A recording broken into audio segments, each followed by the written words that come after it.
लो जी कर लो बात। मुख्यमंत्री भगवंत सिंह मान के पसंदीदा शहर में एक हैरानीजनक वारदात ने प्रशासन के काम करने के तरीके को चुनौती दे दी है।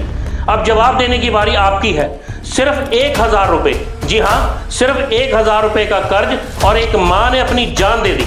नमस्कार, द टारगेट न्यूज में आपका स्वागत है और मैं हूं राजवीर दीक्षित। पंजाब के रूपनगर जिले के नंगल कस्बे में घटी इस घटना ने हर किसी का दिल हिला दिया है। यह कहानी सिर्फ रंजना देवी की नहीं, यह कहानी उस क्रूर सिस्टम की है जहां एक मामूली रकम के लिए इंसानियत की सारी हदें पार हो जाती हैं। 45 वर्षीय रंजना देवी जो अपने हाथों की मेहनत से 2 बेटियों की परवरिश कर रही थी, अब इस दुनिया में नहीं रही। उनका कसूर सिर्फ इतना था कि वो गरीब थी और एक छोटी सी सिलाई मशीन खरीदने के लिए उन्होंने 30,000 रुपये का लोन लिया था। लोन उन्होंने चुका दिया था, लेकिन कहानी यही खत्म नहीं हुई। कुछ हफ्ते पहले उनके दरवाजे पर 3 रिकवरी एजेंट पहुंचे, शुभम, सागर और अभिषेक। वह बार बार धमकाने लगे, पैसे दो वरना अंजाम भुगतो।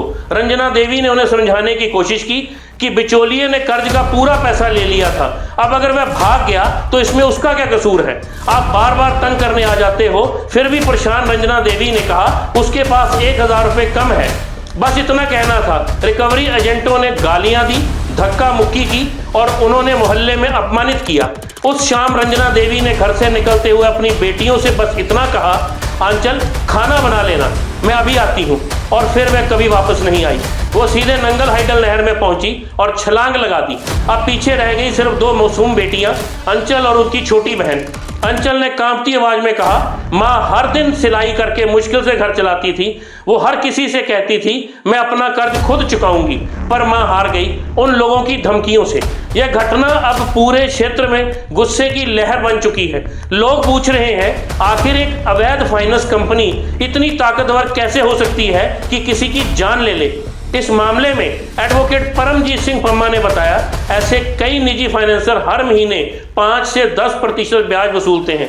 साल भर में से यह 60 से 120% तक पहुंच जाता है, जबकि आरबीआई के नियमों के मुताबिक यह पूरी तरह अवैध है। लेकिन यह एजेंट दबाव डालकर, धमकी देकर पैसे वसूलते हैं। कुछ तो सरकारी दफ्तरों तक में जाकर डराते हैं। घटना के बाद अंचल ने हिम्मत जुटाई और नंगल थाने में शिकायत दर्ज करवाई।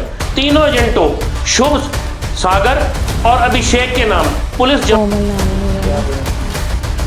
ਮੰਮਾ ਨੇ ਨਾ ਮੇਰੇ ਨੇ ਲੋਨ ਲਿੱਤਾ ਵਾ ਸੀਗਾ, ਸੱਤਿਆ ਮਾਈਕਰੋ ਫਾਈਨੈਂਸ ਕੰਪਨੀ ਹੈ ਉਹਨਾਂ ਤੋਂ ਨਾ, ਮਤਲਬ ਲੋਨ ਅਸੀਂ ਸਾਰਾ ਕਲੋਜ਼ ਕਰਵਾਤਾ ਵਾ ਸੀਗਾ। ਜਿਹੜੀ ਜਨਾਨੀ ਕੋਲ ਅਸੀਂ ਕਿਸ਼ਤਾਂ ਦਿੰਦੇ ਸੀਗੇ ਨਾ, ਉਹ ਜਿੱਦਾਂ ਨੱਠ ਗਈ ਪੈਸੇ ਵਗੈਰਾ ਇਕੱਠੇ ਕਰਕੇ, ਤੇ ਲੋਨ ਮਤਲਬ ਅਸੀਂ ਆਪਣੇ ਵੱਲੋਂ ਪੂਰਾ ਕਲੋਜ਼ ਕਰਵਾਤਾ ਸੀਗਾ। ਤੇ 2-3 ਸਾਲ ਬਾਅਦ ਉੱਠ ਕੇ ਆਇਆ ਕਿ ਤੁਹਾਡਾ ਪੂਰਾ ਅਮਾਊਂਟ ਜਿਹੜਾ ਇੱਦਾਂ ਪੈਂਡਿੰਗ ਹੈ। ਮੈਨੂੰ ਲੱਗਦਾ 25 ਤੋਂ 30,000 ਦੇ ਵਿੱਚ ਹੈ। ਮੈਨੂੰ ਕਨਫਰਮ ਪਤਾ ਵੀ ਨਹੀਂ ਹੈ ਕਿ ਕਿੰਨੀ ਅਮਾਊਂਟ ਹੈ। ਤੇ ਮਤਲਬ ਇੱਦਾਂ 1000 ਰੁਪਇਆ ਦੇਣਾ ਸੀਗਾ, ਸਿਰਫ 1000 ਰੁਪਇਆ ਦੇਣਾ ਸੀਗਾ। ਉਹਦੇ ਕਰਕੇ ਮੰਮੀ ਨੂੰ ਬਹੁਤ ਜ਼ਿਆਦਾ ਟੌਰਚਰ ਕੀਤਾ ਉਹਨਾਂ ਨੇ। 4-5 ਦਿਨ ਤੋਂ 6-7 ਜਣੇ ਇਕੱਠੇ ਹੋ ਕੇ ਆ ਜਾਂਦੇ ਸੀਗੇ। 2 ਜਣੇ ਇੱਧਰ ਬਹਿੰਦੇ, 2 ਜਣੇ ਇੱਧਰ ਬਹਿੰਦੇ। ਮਤਲਬ ਮੰਮੀ ਨੂੰ ਉਹਨਾਂ ਨੇ ਇੰਨਾ ਤੱਕ ਵੀ ਕਿਹਾ ਕਿ ਅਸੀਂ ਤੁਹਾਨੂੰ ਸਲਫਾਜ਼ ਦੀਆਂ ਗੋਲੀਆਂ ਲਿਆ ਕੇ ਦਿੰਦੇ ਹਾਂ ਕਿ ਤੁਸੀਂ ਸਾਡੇ ਸਾਹਮਣੇ ਖਾਓ। ਰੱਸੀ ਦੇ ਕੇ ਕਹਿੰਦੇ ਕਿ ਅਸੀਂ ਤੁਹਾਨੂੰ ਰੱਸੀ ਵੀ ਦਿੰਦੇ, ਤੁਸੀਂ ਸਾਡੇ ਸਾਹਮਣੇ ਫਾਹਾ ਲਾਓ। ਧੱਕੇ ਮਾਰ ਕੇ ਕਿਹਾ ਕਿ ਜਿੱਥੋਂ ਮਰਜ਼ੀ ਪੈਸੇ ਲੈ ਕੇ ਆਓ। मतलब इन्ना को उन्होंने टॉर्चर करता कि इन्ना परेशान हो गए मम्मी, और मम्मी ने ऐदा दा मतलब कदम रख लिया कि जांच में शामिल है। रूपनगर के एसएसपी गुलनीत सिंह खुराना ने कहा, हमने जांच शुरू कर दी है, दोषियों के खिलाफ कड़ी कानूनी कार्रवाई की जाएगी। लेकिन सवाल खड़ा है, क्या यह सिर्फ एक केस है या फिर यह उस अंधेरे नेटवर्क का हिस्सा है जो गरीबों को कर्ज के जाल में फंसाकर उनका सब कुछ छीन लेता है। आरबीआई के 2022 के माइक्रो फाइनेंस रेगुलेटरी फ्रेमवर्क के अनुसार कोई भी माइक्रो फाइनेंस लोन जमानत मुक्त, कोलेटरल फ्री होना चाहिए। यह सिर्फ उन परिवारों को मिलना चाहिए जिनकी सालाना आय 3 लाख रुपए से कम हो और उन उधार धारकों की कुल ईएमआई उसकी आय के 50% से ज़्यादा नहीं हो सकती। रिकवरी एजेंटों के लिए एक कोड ऑफ कंडक्ट है जिसमें किसी भी तरह की धमकी, हैरानी या शारीरिक जोर जबरदस्ती पूरी तरह से प्रतिबंधित है। पर जमीनी सच्चाई है, इन नियमों को तो जैसे कोई मानता ही नहीं। स्थानीय प्रशासन की निगरानी लगभग ना के बराबर है। कई गैर पंजीकृत फाइनेंस कंपनियां खुलेआम गरीबों को लूट रही हैं बिना किसी डर के। अब जब रंजना देवी नहीं रही तब लोग बोल रहे हैं कड़ी कार्रवाई होनी चाहिए, इन सूदखोरों को जेल भेजो। लेकिन शायद अंचल और उसकी बहन के लिए यह न्याय बहुत देर से आएगा।